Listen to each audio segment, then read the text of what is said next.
ये बड़ी जानकारी आपको बता रहे हैं कि परिसर को 3 भागों में बांटा गया है और एएसआई की टीम में 41 सदस्य आज शामिल है। कल की बात करते हैं तो 43 सदस्यों ने इसकी सर्वे किया था। आज ये तीसरा दिन है। पहली जो सर्वे था वो 24 जुलाई को हुआ था। बिल्कुल, अनामिका लगातार हमारे साथ बनी हुई है। अनामिका, जैसा कि हमने ये समझा कि किस तरह से सोफिस्टिकेटेड टेक्नोलॉजी का इस्तेमाल करके ये सर्वे होगा, लेकिन समय जिस तरह से लिया गया है 4 हफ्तों का, उसके बारे में भी समझना चाहेंगे। क्या ये क्योंकि 2 शिफ्टों में काम करना है इसलिए ज़्यादा समय लगेगा, या क्या कारण बताएगा कि इतना समय चाहिए? हमने कुछ लोगों से बात जरूर की थी और उन्होंने ऑफ द रिकॉर्ड सुजाता ये बताया था कि करीब 15 से 20 दिन में रिपोर्ट तैयार, पूरा सर्वे कंप्लीट हो सकता है और उसके बाद 5 से 7 दिन का समय रिपोर्ट को पूरा एक जगह कंक्लूड करके सबमिट करने में लगेगा। क्योंकि 4 तारीख से प्रॉपर तरीके से यह सर्वे शुरू हुआ, कल से शुरू हुआ माना जा रहा है, तो यानी अगले महीने की 3 या 4 तारीख को सर्वे रिपोर्ट सबमिट करनी होगी।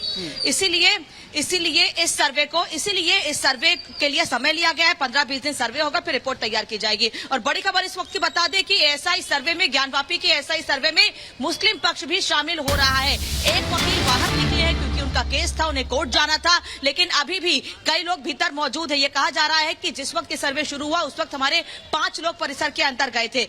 एक वकील बाहर आ गए हैं, लेकिन इसके अलावा भी अभी 5 लोग अंदर मौजूद हैं। मुस्लिम पक्ष के अंजुमन इंतजामिया कमेटी से जुड़े हुए लोग भी इस सर्वे में मौजूद हो सकते हैं, ऐसी जानकारी मिल रही है। इसीलिए उन 5 लोगों की मौजूदगी में अब पूरे परिसर का सर्वे किया जा रहा है। उस दीवार को भी देखा जा रहा है जिसकी एजिंग की हम बात कर रहे हैं, और दोनों को कंपेयर किया जा रहा है। जो नीचे का हिस्सा है, जिसे कहा जा रहा है कि दीवार को काटकर ऊपर गुंबद रखा गया है, तो पहले नीचे की जो दीवार है पहले उसको चेक किया जाएगा, उसकी एजिंग चेक की जाएगी, और उसके बाद जो गुंबद रखा गया है उसकी एजिंग चेक की जाएगी। उसके बाद ये तुलना की जाएगी कि कितना पुराना है, ये कितना पुराना ऊपर का गुंबद है और कितनी पुरानी नीचे की दीवार है। उसके बाद अपनी रिपोर्ट में तमाम चीजें लिखी जाएंगी, क्योंकि हर एक कोने का सर्वे करना है। अभी तहखाने को लेकर तस्वीर साफ नहीं हो पाई है। पिछली बार भी इसी तहखाने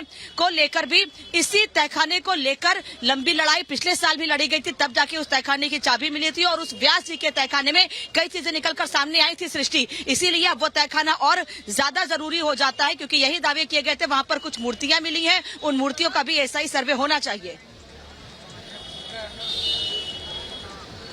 बिल्कुल अनामिका, जैसा आपने कहा कि जो मूर्तियां मिली हैं और वो तस्वीरें हमने दिखाई भी थी कि उसका सर्वे होना चाहिए और ये पता चलना चाहिए कि अगर ये कटी छटी मूर्तियां वहां पर हैं, उसमें हमने देखा था मूर्ति में ठीक तरीके की तस्वीर नहीं, उसे ऐसा लगा कि काटने की कोशिश की गई है। लेकिन अगर काटने की कोशिश की गई है तो क्या तहखाने के भीतर और भी मूर्तियां और भी ऐसे सामान मिल सकते हैं, जिससे ये साबित होगा कि यहाँ पर पहले मंदिर था, पूजा पाठ, ये तो आपने देखा ही कि गौरी श्रृंगार की पूजा होती है और अंदर वो आकृतियां बनना सबसे बड़ा सबूत है। जैसा मुख्यमंत्री ने भी कहा था कि दीवारें चीख चीख कर ये बात कह रही है कि त्रिशूल कभी किसी मस्जिद में हो नहीं सकता, लेकिन इसे साबित करना बहुत जरूरी है। और इसीलिए जो समय सीमा बढ़ाकर मांगी गई है एएसआई की तरफ से, और एएसआई ने कोर्ट में ये भी कहा था कि जब हम आगे की जांच करेंगे उसके बाद हम ये अंतिम चरण में सुनिश्चित करेंगे कि क्या हमें खुदाई करनी है, क्योंकि बड़ी आपत्ति खुदाई को लेकर थी। एएसआई अपनी जांच के अंतिम चरण में ये तय भी करेगी कि क्या उन्हें खुदाई की आवश्यकता है, जिसके जरिए वो और तह तक जा सके और पता लगा सके कि आखिरकार सच्चाई क्या है।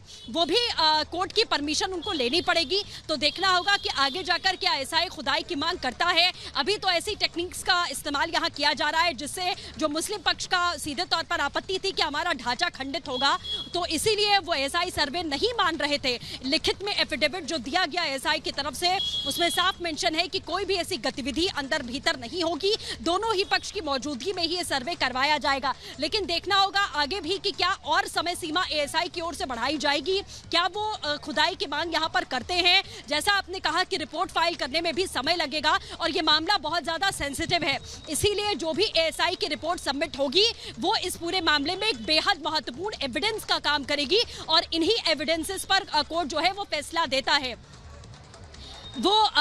देता है, इसीलिए बेहद महत्वपूर्ण होगा। हालांकि ये कोर्ट पर निर्भर करता है कि वो इस एविडेंस को कंसीडर करता है या नहीं, ये टोटली कोर्ट पर डिपेंड करता है, लेकिन ये एविडेंस के तौर पर बेहद महत्वपूर्ण होगा, इसीलिए बारीकी से सर्वे हो रहा है। और इसी के साथ आपको बताएं, चूंकि आज मुस्लिम पक्ष ने भी पार्टिसिपेट किया है, वो शामिल हुए हैं सुप्रीम कोर्ट के आदेश के बाद। मुस्लिम पक्ष के वकील क्या कुछ कह रहे हैं आपको सुनाते हैं।